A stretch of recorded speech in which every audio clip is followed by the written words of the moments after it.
부활절이죠. 요번 주가 4월 20일. 그래서 이제 뭐 초대교회 때부터 뭐 사순절을 보냈다 뭐 이런 말도 하죠. 40일 동안 주님의 그 십자가를 생각하면서 금식하고 이렇게 자제하는 그런 기간이죠. 그래서 뭐 참 우리 침례교 쪽이나 우리는 그런 걸 하지 않는데 뭐 이런 일반 교파교회는 다 그렇게 사순절 시간을 보내고 또 부활절을 기념하고 합니다. 그게 나쁜 건 아니죠, 그죠? 우리가 떡과 잔을 떼듯이 주님을 생각하고 그렇게 기억하고 우리 삶을 자제한다는 것은 좋은 거죠. 이번 4월 20일이 부활절입니다. 그래서 주님의 죽으심과 또 부활을 또 우리가 생각하는 그런 기간이 우리도 되었으면 좋겠습니다. 마가복음 우리 큐티 순서대로 32절부터 42절까지 한번 읽어볼까요? 예. 묵상하면서 한번 마가복음 14장 32절부터 42절까지 천천히 한번 읽어보겠습니다. 시작. 그들이 겟세마네라 하는 곳에 이르매 예수께서 제자들에게 이르시되 내가 기도할 동안에 너희는 여기 앉아 있으라 하시고 베드로와 야고보와 요한을 데리고 가실새 심히 놀라시며 슬퍼하사 말씀하시되 내 마음이 심히 고민하여 죽게 되었으니 너희는 여기 머물러 깨어 있으라 하시고 조금 나아가사 땅에 엎드려 될 수 있는 대로 이때가 자기에게서 지나가기를 구하여 이르시되 아빠 아버지여 아버지께는 모든 것이 가능하오니 이 잔을 내게서 옮기시옵소서. 그러나 나의 원대로 마시옵고 아버지의 원대로 하옵소서 하시고 돌아오사 제자들이 자는 것을 보시고 베드로에게 말씀하시되 시몬아 자느냐 네가 한 시간도 깨어 있을 수 없더냐 시험에 들지 않게 깨어 있으라 기도하라 마음에는 원이로되 육신이 악하도다 하시고 다시 나아가 동일한 말씀으로 기도하시고 다시 오사 보신즉 그들이 자니 이는 그들의 눈이 심히 피곤함이라. 그들이 예수께 무엇을 대답할 줄 알지 못하더라. 세 번째 오사 그들에게 이르시되 이제는 자고 쉬라. 그만 되었다. 때가 왔도다. 보라 인자가 죄인의 손에 팔리느니라. 일어나라 함께 가자. 보라 나를 파는 자가 가까이 왔느니라.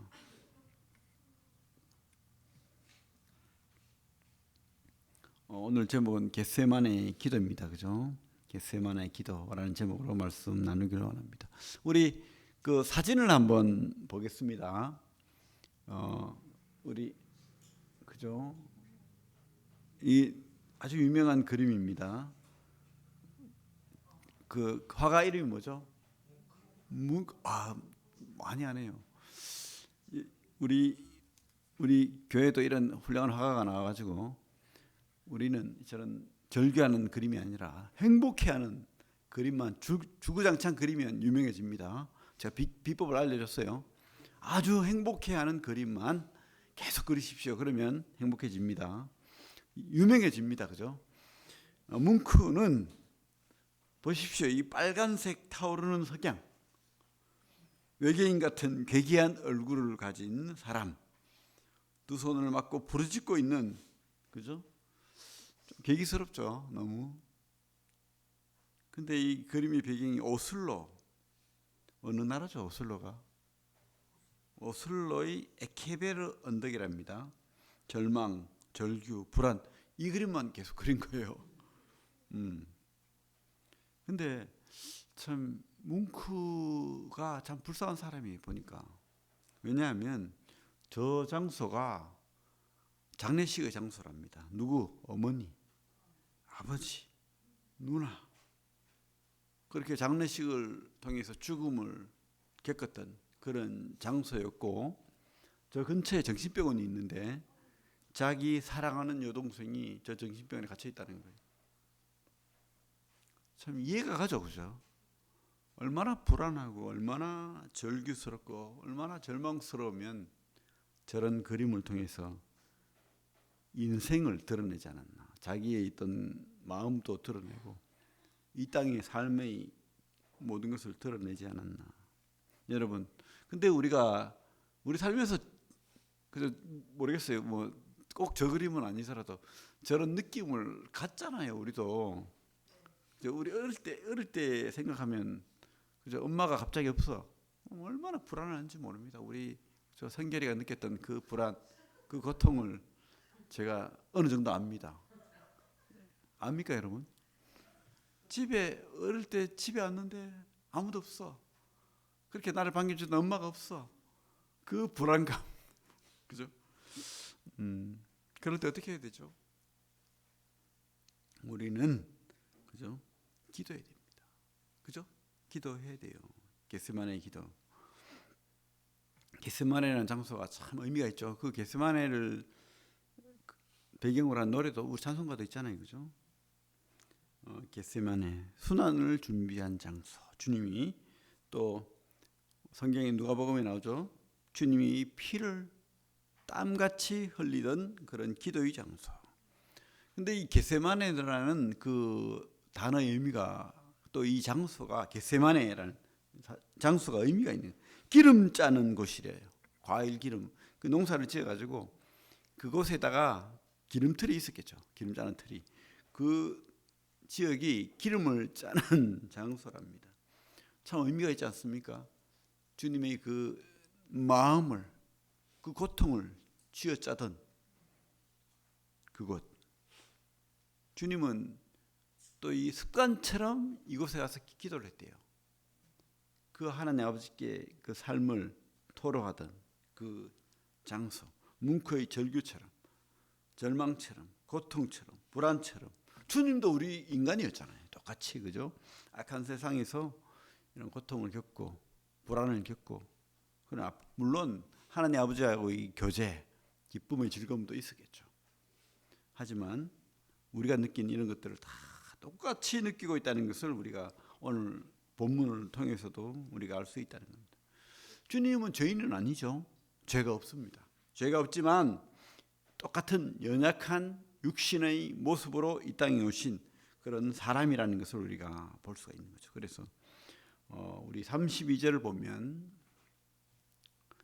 이렇게 돼 있죠. 그들이 겟세마네라 하는 곳의 이름에 예수께서 제자들에게 이르시되 내가 기도할 동안에 너희는 여기 앉아 있으라 하시고 베드로와 야고보와 요한을 데리고 가시되 심히 놀라시며 슬퍼하사.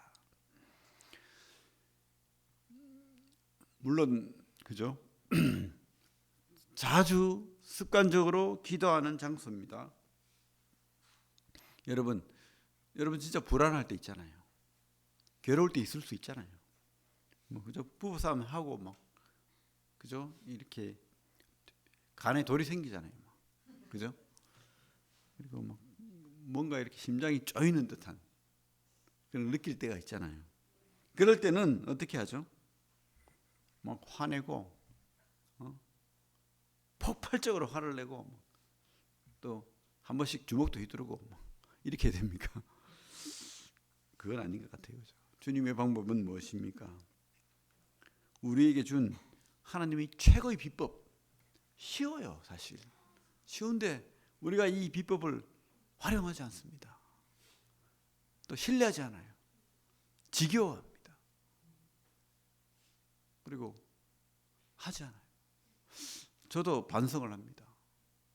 물론 뭐 기도를 합니다. 하는데 진짜 최고의 하나님이 준 그런 비법이다, 이런 확신을 가지고 하나요? 오늘 저는 이 말씀을 통해서 다시 한번 깨닫습니다. 다른 어떤 방법도 우리에게 준 적이 없다. 최고의 방법, 비법. 우리 고통, 불안, 죄악 가운데서 물론 말씀도 있죠. 하지만 이 말씀 이어지는 이것 아니라면 방법이 없는 거예요. 뭐죠? 기도. 간절한 기도만이 우리에게 하나님의 비법이었다. 주님의 비법이었다.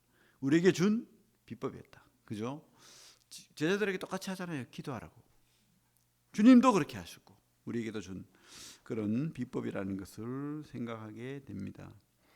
그 찰스 스펄전이라는 유명한 목사님 계시죠. 영국에 100년 전의 분인데 이분도 보니까 그렇게 유명하고 덩치, 사진을 보니까 굉장히 덩치도 좋고 그런데 이분이 또 이 심적으로 굉장히 연약했더라고. 뭐 이런 불안증, 공황장애 뭐 이런 게 좀 있었던 것 같아요. 뭐 사람 다 있죠. 그런 게 겉보기하고 또 이렇게 내면은 또 다를 수 있잖아요. 또 그 당시에 최대의 교회를 이끌고 있는 그런데 굉장히 복음적인 하나님과 가까운 분이었으니까 그 과정을 어떻게 버티고 지나갔냐.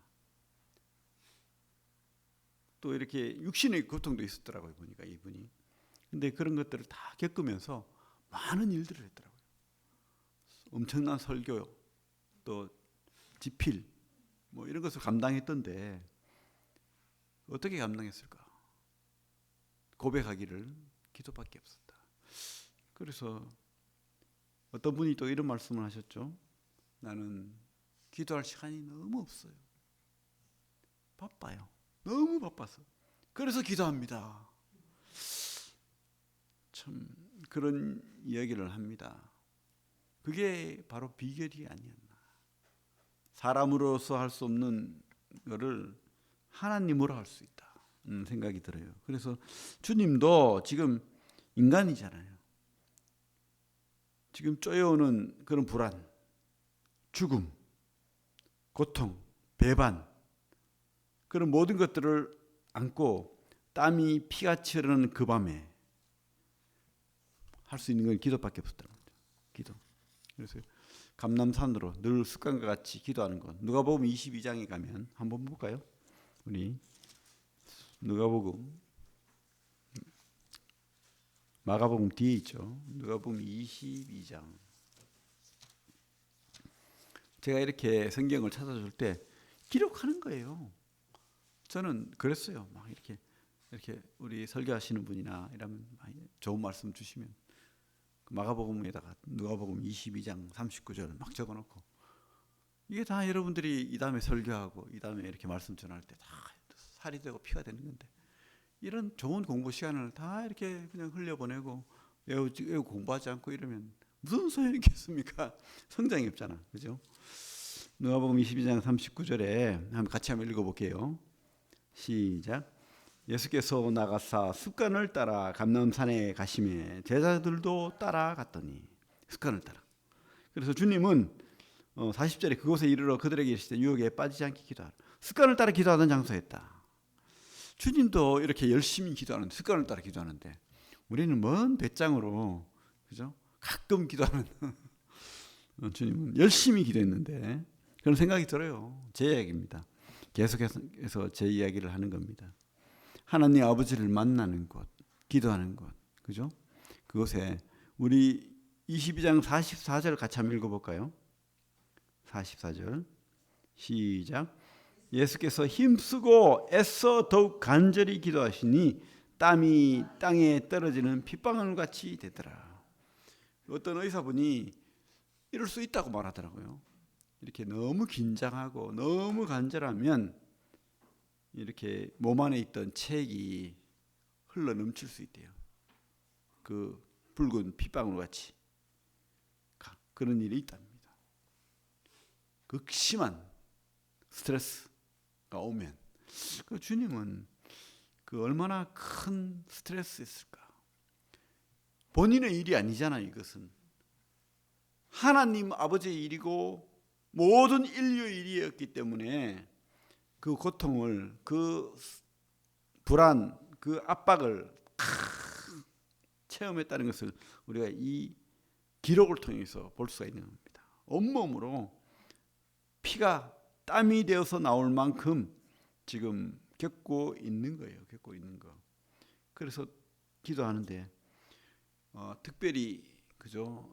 증거할 증거자를 따로 또 부르죠. 누구를 부릅니까? 우리 마가복음 다시 오면 마가복음 14장으로 오면 14장 33절에 보면 누구를 불렀죠? 베드로와 다른 제자들은 또 특별히 여기 기다려 하고는 특별히 더 가까운 곳으로 야고보와 요한, 베드로를 데려갔죠. 수제자. 어떤 특별한 장소에 이 세 사람만 데려간 장소가 몇 군데 있죠. 변화산상이나 그죠? 뭐 이런 곳에. 그래서 이 증거할 수 있도록 그렇게 했다고 보입니다. 심히 놀라 슬퍼하사. 그러니까 어떤 엄청난 스트레스와 슬픔이 밀려왔다는 것을 우리는 볼 수가 있습니다.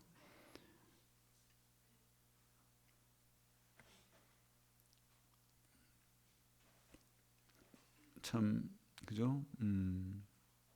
34절에 말씀하시되 내 마음이 심히 고민하여 죽게 되었으니 너희는 여기 머물러 깨어 있으라 하시고, 비교가 안 되는데 우리가 갑자기 어떤 이런 일을 당하면 어떨까요? 예를 들면 내일 사형의 집행일이 있다라고 여러분들이 선포되면 어떨 것 같습니까? 물론 뭐 아닐 수도 있겠지만 극심한 스트레스가 오지 않겠어요, 그죠? 극심한 스트레스. 뭐 비교가 되지 않지만 뭐 군대에서 학교에서 빠따를 몇 번 맞아봤는데 그 앞쪽에서 빡 그러면서 쓰러지는 사람 뒤에서 기다리고 있으면 참 미칠 것 같죠. 우리 애들한테도 그런 고통을 줬는데 참 미안합니다. 극심한 고통. 근데 참 우스갯소리를 비교하는 거지만 주님은 이 차원이 아니죠. 이런 차원이 아닙니다. 지금 곧 닥치는 십자가 그 채찍, 살덩이가 떨어져 나가는 그 고통, 육신의 고통 뿐만 아니라 그 제자, 사랑하는 제자들의 배신, 그리고 많은 사람들의 조롱, 그 아우성, 또 무엇보다도 하나님 아버지로부터의 분리, 이런 것들을 육적인, 영적인, 심적인 고통을 다 겪으셔야 되는 거예요. 그죠? 그런 고통을 겪을 수밖에 없는 우리 주님을 우리가 생각해야 됩니다. 깊이 깊이 생각하고 우리가 받은 그죠? 이 은혜, 이 구원이 얼마나 큰 은혜인지 한번 생각해 봐야 됩니다. 우리 여기 손을 놓고 빌립보서 한번 볼게요.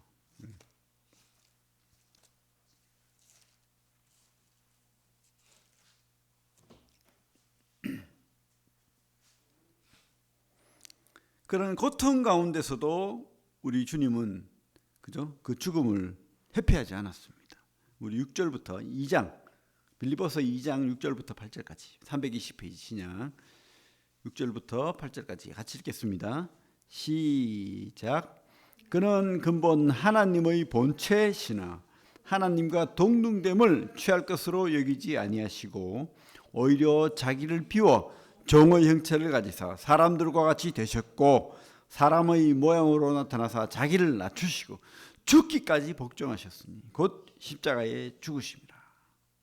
우리 주님의 마음입니다. 이게 자기를 낮추시고 비천한 사람의 모양으로 오시고 어떻게 해요? 십자가에 죽으심이라. 십자가에 죽으심이라.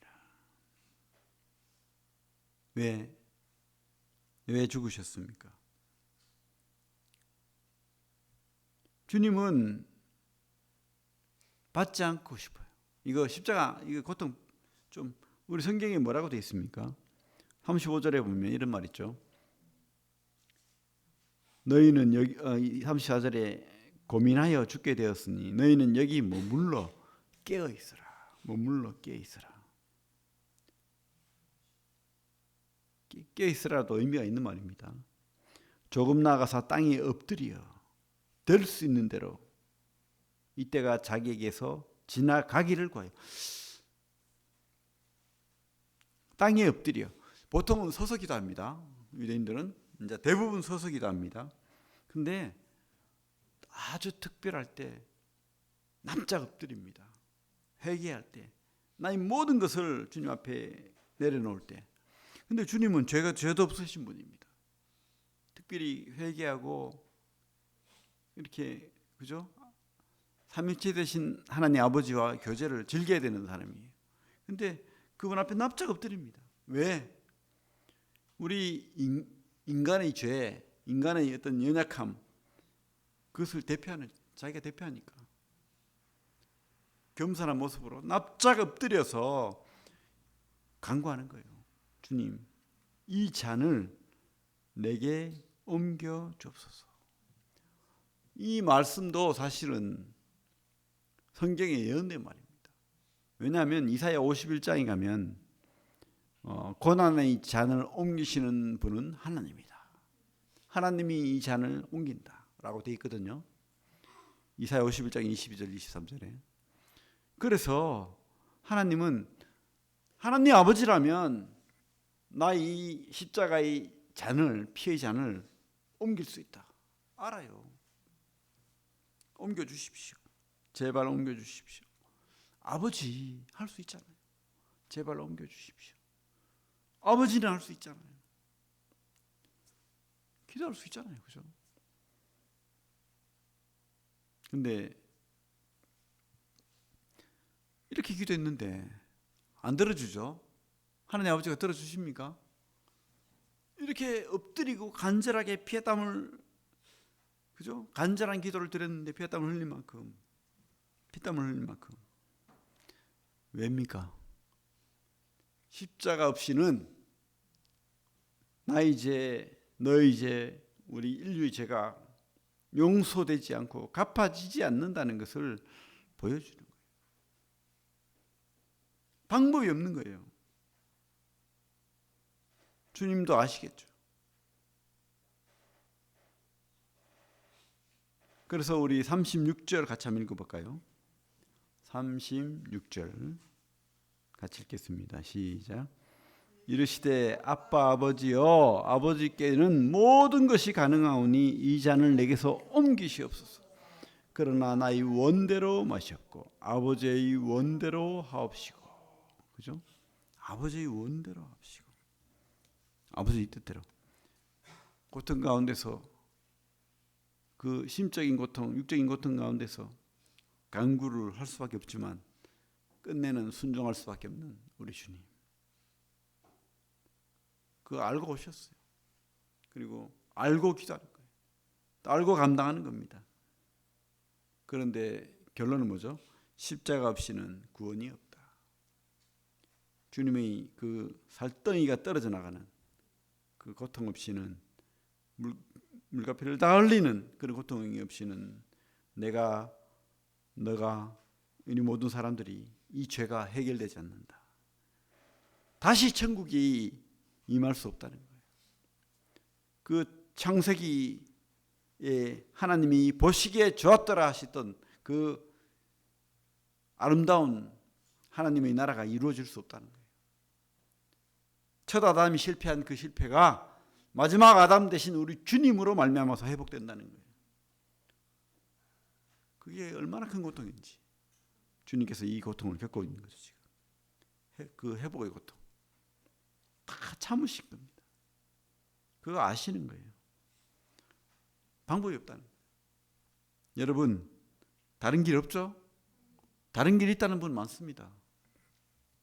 심지어 다른 종교에도 구원이 있다. 그죠? 그 목사들이 말을 안 해요. 그렇게 믿으면서. 그죠? 우리 성도들이 더 믿음이 좋아요. 그런 엉터리 같은 생각을 가지고, 그죠?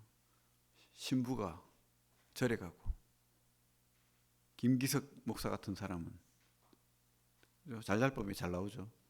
자기 교회에 중이 와서 설교하더라고 하고, 그런 참 말도 안 되는 짓을 합니다. 왜요? 다원주의. 십자가 없이도 구원이 있다. 모든 종교에는 하나님이 계신다. 재밌죠? 참 그런 구원이라면 주님께서 왜 이런 피땀을 흘리는 기도를 하시고 이 잔을 옮겨달라고 기도하는 가운데 내 뜻 말고 아버지 뜻대로 하옵소서 이렇게 하겠어요? 여러분, 십자가밖에 없습니다. 우리가 기도할 때도 선하신 하나님을 믿어야 됩니다. 자기 아들을 죽이신 주님, 그게 선이었어요. 주님이 그 뜻을, 자기의 그 잔을 옮겨달라는 그 뜻을 포기하는 것이 주님의 뜻이었어요. 주님의 뜻. 왜? 더 좋은 결과를 맺기 때문에. 그러면서 주님께서 제자들에게 또 우리들에게 요구하는 게 있습니다. 내 잔을 먹고 내 살을 먹어라. 내 피를 마시고 내 살을 먹어라. 똑같은 요구를 우리에게 또 하셔요. 여러분. 여러분도 그러면 십자가를 져야 됩니다. 그죠? 근데 그 십자가는 다른 의미죠. 주님이 주신 이 십자가는 모든 인류에 대한 구원의 십자가였고, 우리가 져야 되는 십자가는 주님의 삶을, 그 모델 대신 주님의 그 삶을 전하는 삶을, 그죠? 우리를 통해서 또 한 사람이 구원받도록 또 다른 예수의 모습으로 살아가라, 이렇게 하는 거예요. 내 살을 먹고 내 피를 마시라는 게. 옛날에 그걸 오해해가지고 떡과잔을 뗄 때 그 사람들이 온갖 소문을 냅니다. 악한 소문을. 아기를 잡아가지고, 그죠? 떡 사이에 넣어가지고 그래가지고 먹는 악한 그리스도인들 이러면서, 그죠? 가짜 뉴스, 요즘 가짜 뉴스 많이 하죠. 그래가지고 그리스도인들은 나쁜 놈이다, 죽여야 된다 이러고 뭐, 그죠? 화형시키고 막 그랬다는 거예요. 많은 오해를 받았죠. 어쨌든 우리는 주님의 죽음을 깨달아야 되고 믿어야 되고 우리 삶 속에서 그 죽음을 리바이벌 해야 됩니다. 여러분, 그냥 나는 믿습니다, 그 입으로 믿는 게 진짜 믿음인지 우리가 알 수가 없어요. 하나님 아버지 앞에 갔을 때 그 가짜 믿음일 수도 있다는 거예요. 내 속에 주님이 없으면, 내 믿음 속에 영접되어 있지 않으면, 십자가가 없으면, 그 살이 없고 그 피가 없으면, 그래서 우리가 진짜 주님 뜻대로 기도하고 주님처럼 순종하고 그렇게 살아야 될 줄로 믿습니다.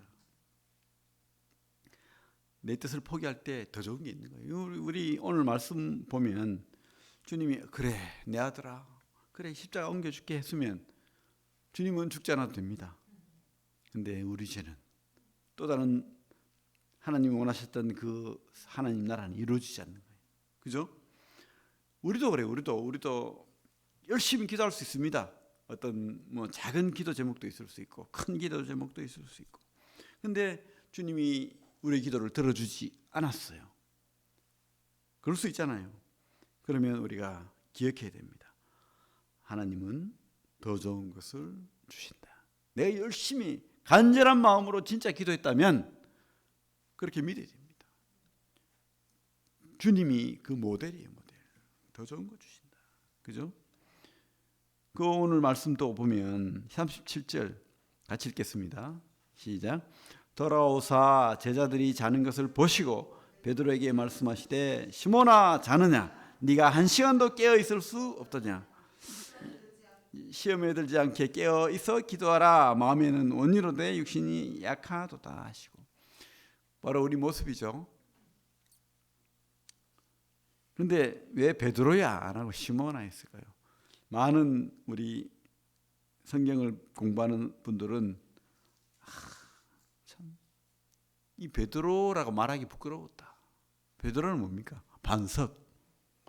야 반석아, 믿음의 반석아, 이 앞으로 이 교회의 반석아, 이렇게 부르기에는 너무 부끄러운, 그죠? 원래 이름 시몬, 연약한 육신의 베드로. 그 베드로 이름 시몬. 우리가 똑같은 거예요. 구원받기 전의 누구야.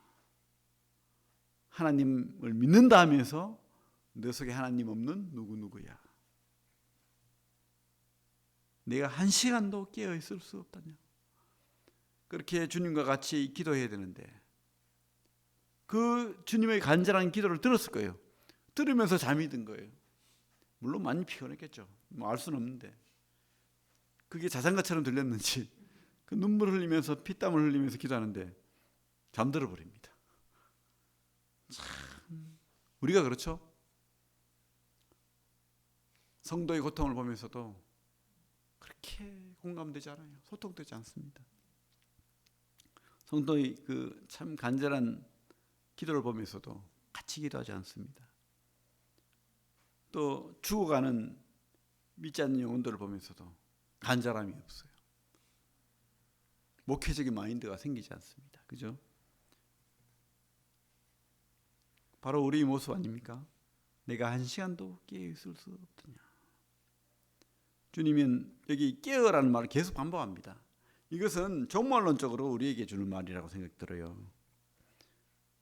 우리에게 주는 말로 들립니다. 깨어 있어라. 여러분 깨어 있기를 바랍니다. 깨어 있다는 말이 무슨 뜻입니까? 주님의 그 십자가와 주님의 그 간절함, 주님의 그 십자가 이후의 하나님의 사명, 주님이 십자가를 통해서 이루신 하나님 나라, 이런 것들을 제대로 바라보라는 거예요. 잠들어가지고 취해가지고 그렇게 있지 말고 바라보라는 거예요. 그죠? 깨어있으라. 그리고 어떻게 해요? 기도하라. 그렇게 우리에게 당부하고 있다는 생각이 듭니다. 여러분 41절 보면 세 번째 오사, 계속 주님 기도하셨죠, 그죠? 세 번째 오사, 그들에게 이르시되 이제는 자고 쉬라. 그만 되었다. 때가 왔도다. 보라, 인자가 죄인의 손에 팔리느니라. 42절, 일어나라. 함께 가자. 보라, 나를 파는 자가 가까이 왔느니라. 아마 41절, 42절이 참 뭔가 엇박자 나는 것 같다는데 제 생각에는 좀 시간 타임이 있는 것 같아요. 이제 주님께서 간절하게 이렇게 기도하고 보니까 너무 피곤하니까 좀 자라. 그죠? 우리에게도 똑같은 말을 한다고 생각이 들어요.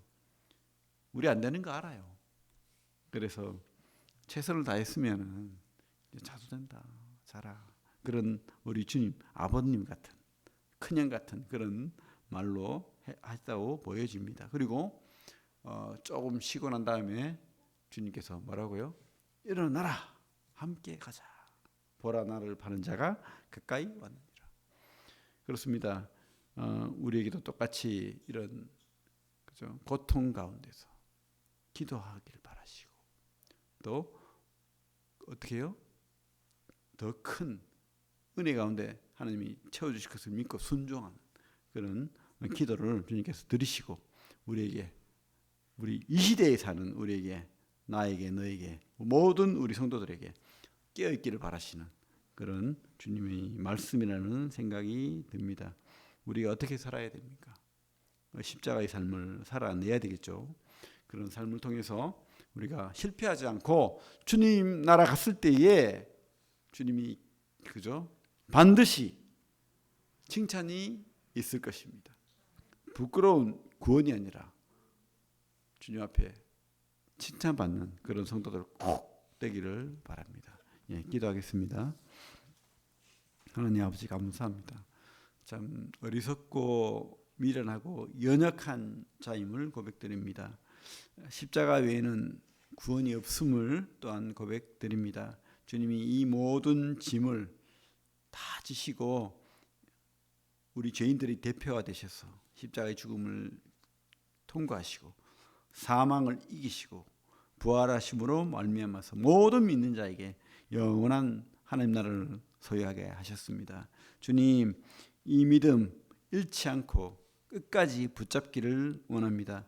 마귀의 음성 듣지 않기를 원합니다. 세상의 소리 듣지 않기를 원합니다.